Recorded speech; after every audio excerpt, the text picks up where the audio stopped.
And I'm Ted. And we are half of the almost epic squad. 4 authors got together to write 4 books about kids with kind of wonky superpowers. And here are the books.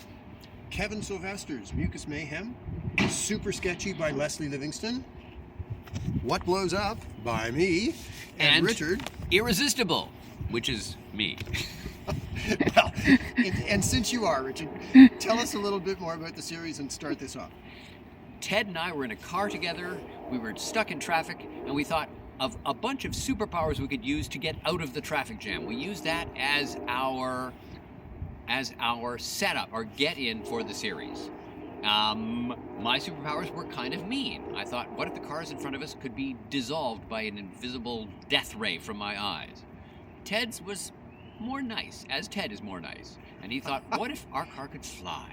And we thought about this as our setup. So we have 4 goofy books, 4 superpowers, 4 kids who are linked. They were all born at the same time in the same small town. Yeah, and each book begins with a graphic novel chapter that gives you the origin story, because a superpower story has to have origins. So the 4 characters, well, their 4 powers are, as Richard pointed out, kind of wonky.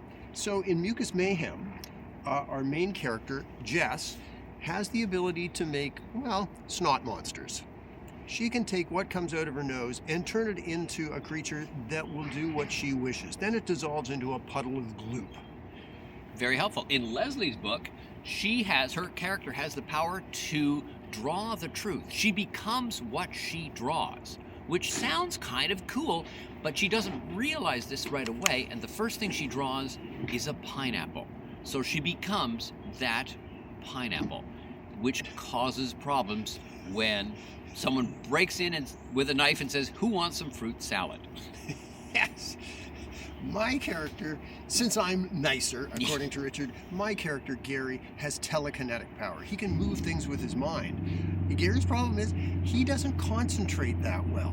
So my book is called What Blows Up. A lot of things blow up, mostly thanks to Gary.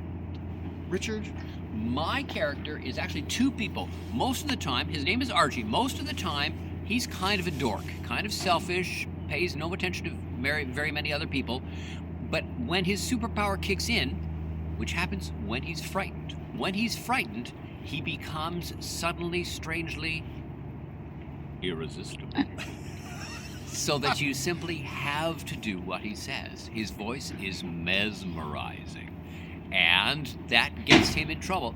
A, he doesn't know it, and B, the villain, and there's one villain for all 4 stories, the villain finds out his power and wants to use it. The villain wants to take over all the children, but she finds Archie and wants to get him to work for her.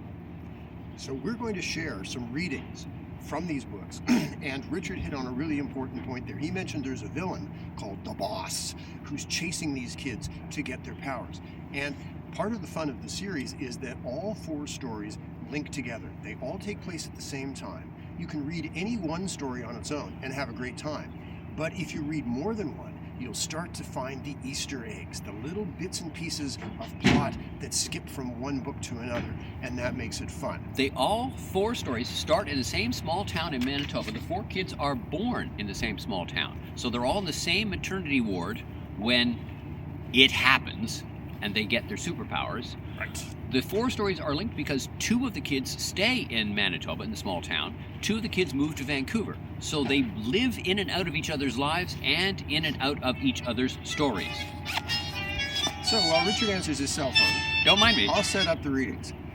We're going to begin with Richard and skip over to me, back to Richard, and back to me. And we'll see how these characters pop in and out of each other's stories and how the plots link up. Now, part of the idea is that every year the kids have to go to have testing to see if they've gotten their powers yet. And they go to Montreal. I'll just wait for a car to go by. They go to Montreal to Dr. Fassbinder's office to find out if their powers have kicked in yet. We're going to start with Richard setting up Archie's power. So, Archie goes to the doctor's office. He is his regular dorky self. He and the doctor do not get along. The doctor is writing his notes as Archie is leaving, and the notes read something like, Archie okay, least likable boy I've ever met, can't imagine, don't want to spend any more time with him, goodbye. Then Dr. Fassbender introduces his laboratory assistants, who are, as it turns out, mice. There's a backstory there. You can deal with that when you read the graphic intro. Archie sees the mice and is afraid. As Archie is, he's afraid of lots of things, and he's certainly afraid of mice. He panics at the sight of the doctor's lab assistant mice. He panics, jumps on the chair, and his fear kicks in, and his superpower kicks in, and he becomes irresistible. And he talks to the mice, and he talks to the doctor as he works his way out of this fear. And what happens is the doctor changes his mind, so that when Archie leaves the office, he is still in his irresistible mode. He is neater. That's what happens. One of the things that happens when he becomes irresistible is that his hair neatens up, his shirt tucks itself in, his buttons button. So he's like this when he's leaving the doctor's office, and the doctor has changed his writing about Archie so that now it reads, instead of most unlike, he says, Archie okay, most likable child I've ever met. Must see him again. Make sure he flies home first class. Archie goes into the waiting room, and there he meets Gary, who happens to be waiting for his appointment. Now, Gary, not having anything better to do, is practicing his jump shot. Gary'd like to play basketball. He's taking tissues out of a box and wadding them up and throwing them at the wastebasket, and he's missed every single shot. And this is what happens next. Gary took more tissues and kept on missing. And then from somewhere, a voice crooned, "Looking smooth there. That you to the right?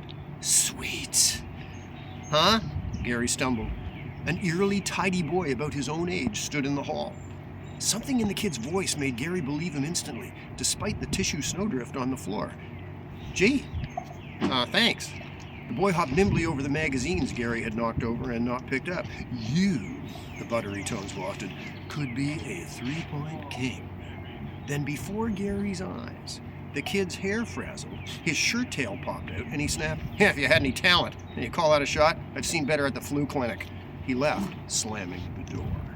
I'm going to leave Gary right there for now, because Archie has far more in store for us.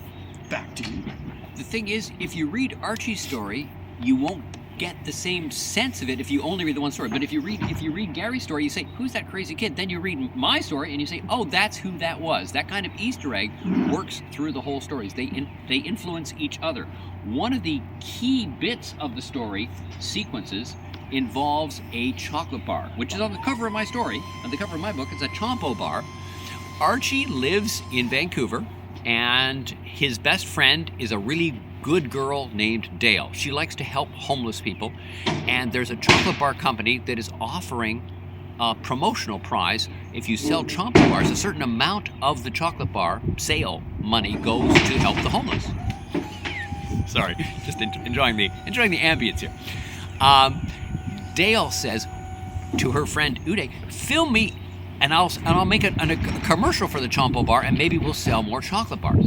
Archie is part of this trio. The three of them are on the beach. They're on the beach in the west end of Vancouver, and the scene I like to read is one where Archie's holding the script, Dale is looking into the camera, and their friend Uday is filming them, and things go oddly wrong.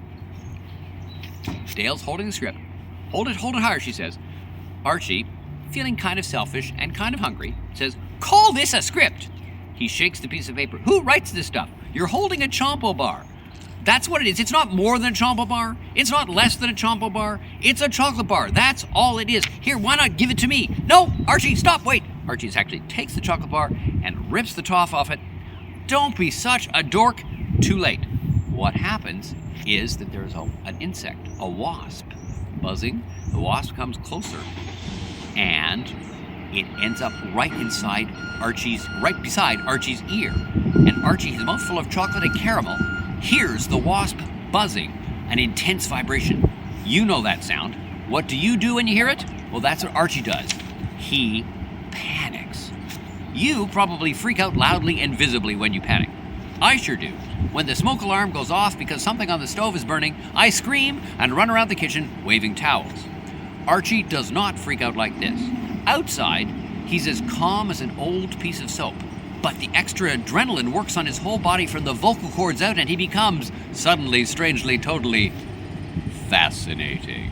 He looks neater, cleaner, stands taller. His personality radiates all the way out to the street, causing a passerby to drop her ice cream cone and stare at him. Well, well, he says, staring at the chocolate bar. What do we have here? The sudden force of his personality hits his friend Uday like the wave at high tide. He turns towards Archie, the camera turns with him. He focuses on his friends, holding the chocolate bar. Archie's smile would melt glass. This is a Chompo bar, he says. Isn't it good? Don't you want some? What happens is that Archie eats some of the chocolate bar while his friend Uday films it. Uday uploads the film and it goes viral. Everybody has to have a Chompo bar because this guy selling the bar is so mesmerizing, and everybody gets to see it, including other people from other stories. So, Gary is one of the people who sees it, but Gary doesn't hear it. And Archie's voice is the key. So I'm going to read you one more little bit from my book. To explain quickly, when Gary's telekinetic power is discovered, the CIA and a Canadian government department send him on a secret mission to a far-off country I made up called Pianvia, where the evil genius, the boss, has discovered a supply of the radioactive substance that gives people superpowers. Gary's job is to use his telekinetic power to steal everything that the boss has gathered up back and bring it back for the good guys. Well, things don't go exactly as planned, because how much fun would that be? In the middle of it all, Gary and his two handlers from the CIA are in a meadow in Pianvia. They're pretending to be yak herders. But Gary is actually staring at a computer screen in the side of a fake yak. He's about to try As one does. Yes, doesn't everyone? He's about to try and steal some of the radioactive material with his telekinetic power.